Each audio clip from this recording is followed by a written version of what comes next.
بسا اوقات بہت سی محنتوں کا نتیجہ انسان دیکھتا ہے کہ ضائع چلا گیا.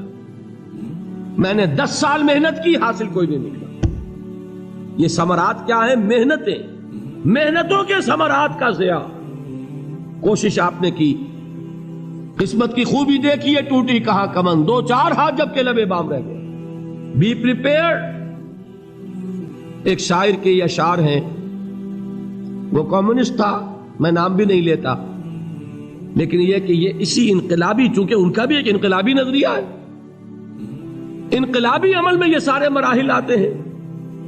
کوئی سیٹ بیک آیا، فرض کیجئے کوئی ناکامی ہو گئی، تو اپنے ساتھیوں کو دل بندھانے کے لیے یہ فصل امیدوں کی ہمدم اس بار بھی غارت جائے گی، سب محنت صبحوں شاموں کی اب کے بھی اکارت جائے گی. میرے نبی کے ثمرات کا جو لفظ یہاں آیا ہے، وَنَقْصٍ مِّنَ الْأَمْوَالِ وَالْأَنفُسِ وَالثَّمَرَاتِ، سب محنت صبحوں شاموں کی اب کے بھی اکارت جائے گی. دھرتی کے کونوں کھدروں میں پھر اپنے لہو کی کھاد بھرو، پھر مٹی سینچو اشکوں سے، پھر اگلی رت کی فکر کرو، پھر اگلی رت کی فکر کرو، جب پھر ایک بار اجڑنا ہے. ایک فصل پکی تو بھر پایا، تب تک تو یہی کچھ کرنا ہے. ایک مقصد ہے سامنے، انقلاب برپا کرنا ہے. ایک کوشش ناکام ہو جائے کوئی پرواہ نہیں، نیکسٹ. پھر تیار رہو ناکامی کے لیے. ایسا نہ ہو جو انگریزی میں کہتے ہیں hope for the best but be prepared for the worst. ایسا نہ ہو کہ دوسری مرتبہ ناکام ہو کے بددل ہو جاؤ، تمہاری ہمتیں جواب دے جائیں. نہیں، پہلے سے تیار رہو کہ دوسری مرتبہ بھی ناکامی آئے تو آئے، لیکن جب تک کہ کامیابی حاصل نہیں ہوتی ہمیں یہ کام کیے چلے جائیں. دیکھیے سیرت میں آیا کہ نہیں یہ واقعہ. بدر میں مسلمانوں کو فتح ہوئی تو احد میں زک پہنچی کہ نہیں؟ 70 صحابہ شہید ہوئے کہ نہیں؟ اگر ان کی ہمتیں جواب دے جاتی تو گاڑی کیسے چلتی آگے؟ تو فرمایا وَلَنَبْلُوَنَّكُمْ بِشَيْءٍ مِّنَ الْخَوْفِ وَالْجُوعِ وَنَقْصٍ مِّنَ الْأَمْوَالِ وَالْأَنفُسِ وَالثَّمَرَاتِ. ہم تمہیں لازماً آزمائیں گے، خوف کی کیفیت سے، فقر و فاقے کی کیفیت سے، بھوک سے، جان کے نقصان سے، مال کے نقصان سے، محنتوں کے حاصل کے ضائع ہو جانے سے. وَبَشِّرِ الصَّابِرِينَ، اور اے نبی بشارت دیجئے صبر کرنے والوں کو. الَّذِينَ إِذَا أَصَابَتْهُمْ مُصِيبَةٌ، وہ کہ جب ان پر کوئی تکلیف آئے، کوئی مصیبت آئے، کوئی آزمائش آئے، قالوا انا للہ وانا الیہ راجعون، وہ یہ کہیں کہ ہم اللہ ہی کے ہیں، اللہ ہی کی طرف لوٹ جانا ہے. یہ وہی انداز ہے جو میں نے فارسی کا شعر سنایا تھا آپ کو کہ سرے تسلیم خم ہے جو مزاج یار میں آئے. وہ ہمارا مولا ہے، ہمارا آقا ہے. اگر اسے یہی منظور ہے تو ہمیں بھی یہی منظور ہے. میں نے تسلیم و رضا کی بات کی تھی نا، آپ کو کچھ شعر سنائے تھے. ایک شعر اور سنیے، اور یہ کس کا ہے؟ محمد علی جوہر کا. ایک مرتبہ جیل گئے، ان کی ایک بیٹی جوان بیمار ہوئی، فوت ہو گئی. باہر چھوڑا انگریز نے، جاؤ بھائی دفن کر دو بیٹی کو. دوسری مرتبہ جیل گئے، دوسری جوان بیٹی اسی مرض میں مبتلا ہوئی. اب یہ جیل میں ہے، خبر پہنچی کہ دوسری بیٹی کے اوپر بھی اسی مرض کا حملہ ہوا ہے. ایک نظم لکھی ہے جس کا آخری شعر یہ ہے، تیری صحت ہمیں منظور ہے لیکن اس کو نہیں منظور تو پھر ہم کو بھی منظور نہیں. یہ ہے، جب تک یہ کیفیت نہ ہو اس میدان میں آدمی ثابت قدم نہیں رہ سکتا کہ میرے رب کو اگر یہ منظور ہے تو یہی مجھے منظور ہے، اور تیری صحت ہمیں چاہیے تو ضرور، لیکن ہمارے رب کو منظور نہیں تو ہمیں بھی منظور. راضی برضائے رب. وَبَشِّرِ الصَّابِرِينَ الَّذِينَ إِذَا أَصَابَتْهُمْ مُصِيبَةٌ قَالُوا إِنَّا لِلَّهِ وَإِنَّا إِلَيْهِ رَاجِعُونَ. نہ شود نصیب دشمن کے شود ہلاک تیغت، سر دوستہ سلامت کے تو خنجر آزمائے. اولئک علیہم صلوات من ربہم ورحمہ، یہی ہے وہ لوگ جن پر ان کے رب کی طرف سے عنایتیں ہیں اور رحمتیں ہیں. وَأُولَٰئِكَ هُمُ الْمُهْتَدُونَ، اور یہی ہے وہ لوگ جو کامیاب ہونے والے ہیں، ہدایت پانے والے، ہدایت یافتہ.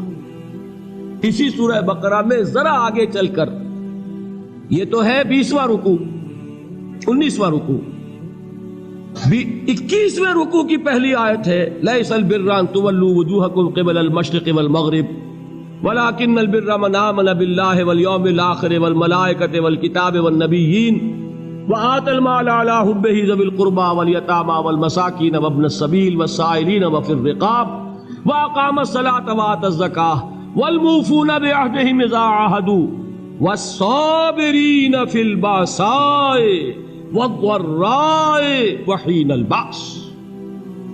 اب یہ آیت جو ہے سورۃ العصر میں جو مضامین آئے تھے سارے اس میں موجود ہیں۔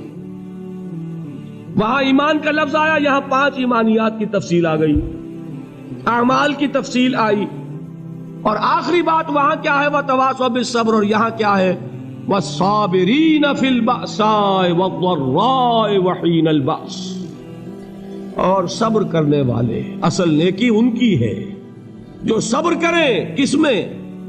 جنگ کے وقت، ذرائے، بأسائے، بأسا کہتے ہیں فقر اور فاقہ، واحد آئے گا باس تو اس کے معنی جنگ، اور بأسا جمع میں آئے گا تو فاقہ، فقر، بھوک، اور ذرائے جسمانی تکلیف، ضرر، جسمانی تکلیفوں میں صبر کرنے والے، فقر اور فاقے میں صبر کرنے والے، اور جنگ کے وقت صبر کرنے والے، اولئک الذین صدقوا واولئک هم المتقون، یہ ہیں وہ لوگ جو صبر کرنے والے ہیں، یہ ہیں جو سچے ہیں، جو اپنے دعوے میں نیکی کے اور ایمان کے صادق ہیں، اور یہی وہ لوگ ہیں جو متقی۔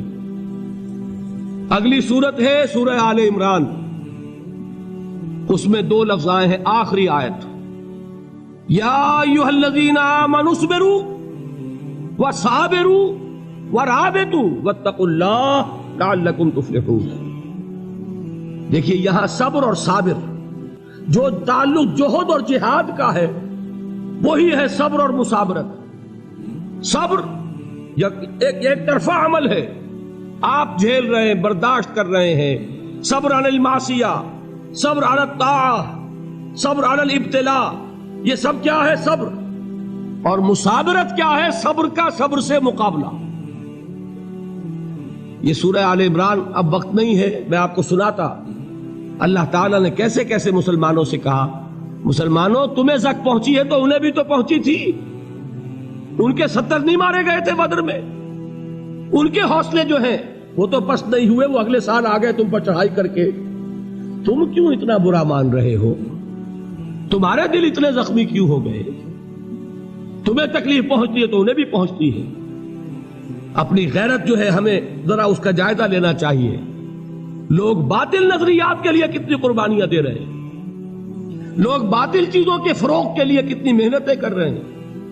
جیسا کہ میں نے ابھی کہا تھا، اسی غیرت کو چیلنج کرنے کے لیے، ذرا آپ کی حمیت دینی کو جوش دلانے کے لیے، قادیانی نوجوان کتنی تعداد میں اپنے آپ کو دین کے لیے وقف کرتا ہے، اور آپ کتنے نوجوان ہیں جو اپنے آپ کو دین کے لیے وقف کرتے ہیں، اور ہوں وہ کھاتے پیتے گھرانوں کے لوگ۔ یہ نہیں ہے کہ اگر کوئی اور کام نہیں کر سکتا تو پھر یہ ہے کہ وہ دین کے کام میں لگ جائے۔ باصلاحیت لوگ، کھاتے پیتے لوگ، ذہنی استعداد رکھنے والے لوگ، اونچے گھرانوں کے لوگ، وہ وقف کریں اپنے آپ کو دین کے لیے۔ اس کے بغیر کیسے باہر آ جائے گی، کیسے رونق آ جائے گی؟ تو دنیا میں باطل نظریات والے جو ہیں، یہ بات کہی گئی ہے، مسلمانوں تم اگر توحید کے لیے لڑ رہے ہو، دیکھتے نہیں ابو جہل کو، اس نے گردن کٹوائی ہے شرک کے لیے، شرک کے لیے گردن کٹوائے، اور تم توحید کے لیے گردن کٹوانے کو تیار نہ ہو۔ اس نے گردن کٹوائی کہ نہیں کٹوائی؟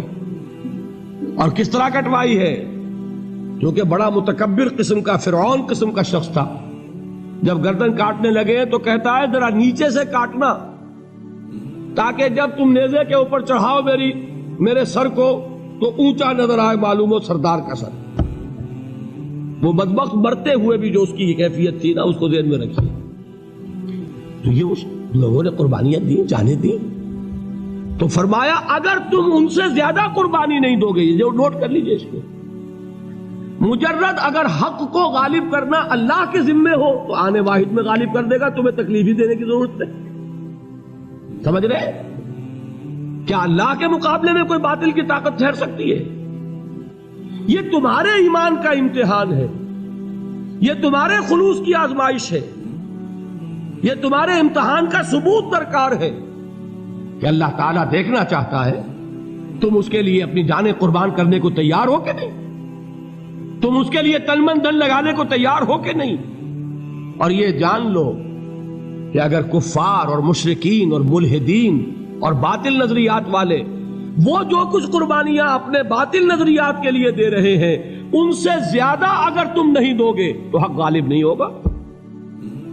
انہوں نے جو صبر کیا ہے اپنے باطل نظریات پر، اگر تم اس سے زیادہ صبر کا ثبوت نہیں دو گے اپنے اس حق پر تو حق غالب نہیں ہوگا۔ اس لیے فرمایا یا ایھا الذین آمنوا اصبروا وصابروا، نہ صرف یہ کہ صبر کرو بلکہ صبر میں اپنے دشمنوں سے آگے نکلو، ان کے صبر سے بڑھ کر صبر کرو۔ وَرَابِطُوا، مرابطہ کہتے ہیں چوکس رہنا، ہوشیار، پہرا دو، ایسا نہ ہو کہ دشمن جو ہے غفلت میں تمہارے اوپر کوئی حملہ جو ہے کر بیٹھے۔ وَاتَّقُوا اللَّهَ، اور اللہ کا تقوی اختیار کرو، لعلکم تفلحون، تاکہ تم فلاح پاؤ۔